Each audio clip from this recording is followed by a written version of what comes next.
Nagdeklara na ng State of Emergency, National Energy Emergency si Pangulong Bongbong Marcos kasunod ng bunsod ng giyera sa Middle East. Pangungunahan mismo ng Pangulo ang komiteng magbabantay sa supply ng enerhiya at pagkain. Narito po ang report ni Mean Los Baños.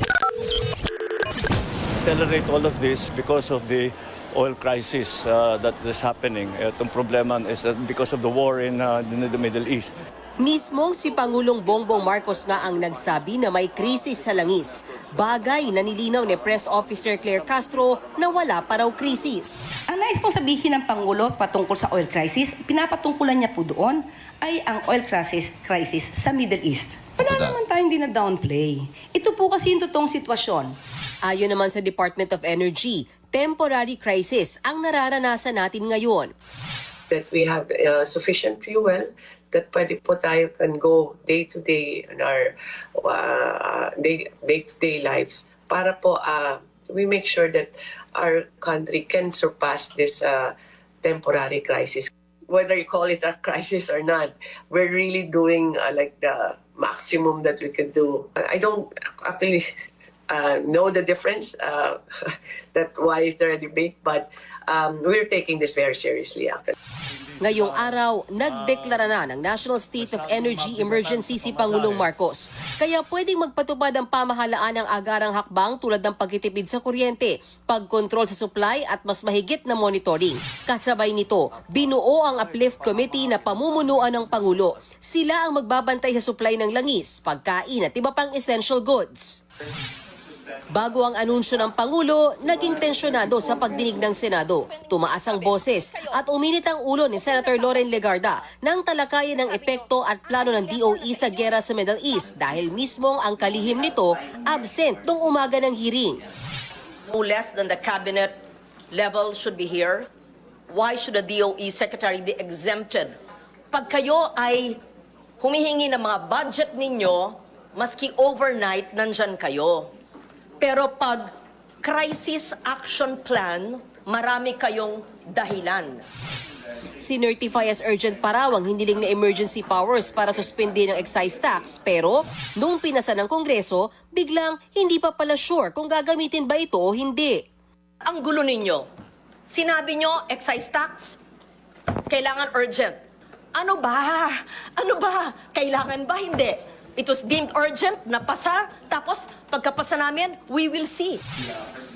Kinahaponan, biglang dumating sa pagdinig ng Senado si Secretary Sharon Garin.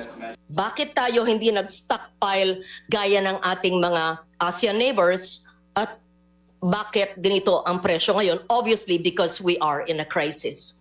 Why did the DOE fail in that respect? Due to the oil deregulation law, the stockpiling is now passed on to our private companies. That's how it has been practiced. Dahil sila na yung nagdinegosyo sa langis, doon din sila, DOE requires them a certain minimum level of stocks. Nanindigan din ng iba pang senador na meron ng krisis na nararanasan ng bansa, taliwas sa sinasabi ng Malacanang. Nagdedebate pa tayo kung nasa crisis tayo o hindi tayo sa crisis. Para sa amin, dito sa Senado, nasa crisis na tayo.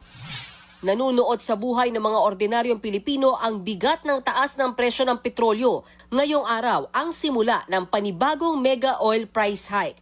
15 hanggang 18 pesos ang nadagdag sa diesel, 8 pesos sa gasolina at 12 hanggang 22 pesos naman sa kerosene. Wala pang krisis para sa iba pero ang mga driver parang kumakayod sa wala.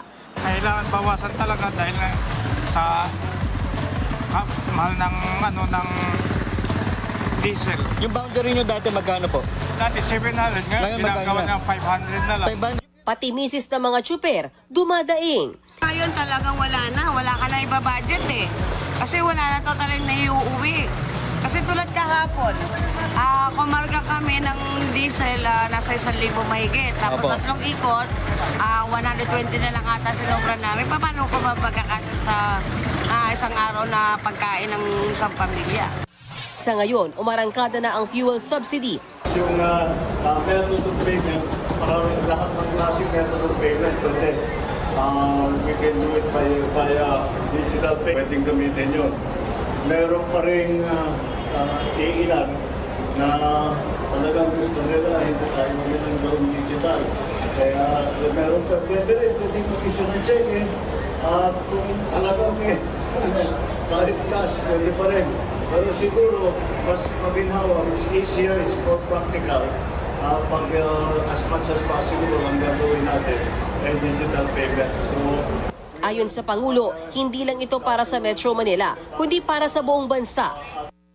Bukod sa bus operator, 10,000 piso rin ang matatanggap ng mga operator ng Modern UV Express at Modern Jeep, habang 9,000 piso naman sa operator ng minibus, 5,000 piso sa traditional jeepney at traditional UV Express operators, at 1,500 pesos sa TNVS operator. 5,000 fuel subsidy naman ang naghihintay sa mga driver ng bus, minibus at traditional at modern UV Express.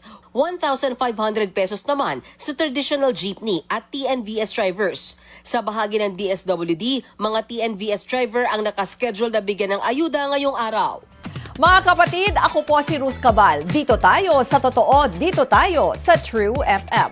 Mag-follow at mag-subscribe din po kayo sa aming social media accounts at True Network PH. Diyan po yan sa aming X na dating Twitter, sa FB, sa Instagram, sa YouTube, sa TikTok at sa mga podcast. At syempre, tutok din po kayo sa Signal True TV Channel 19.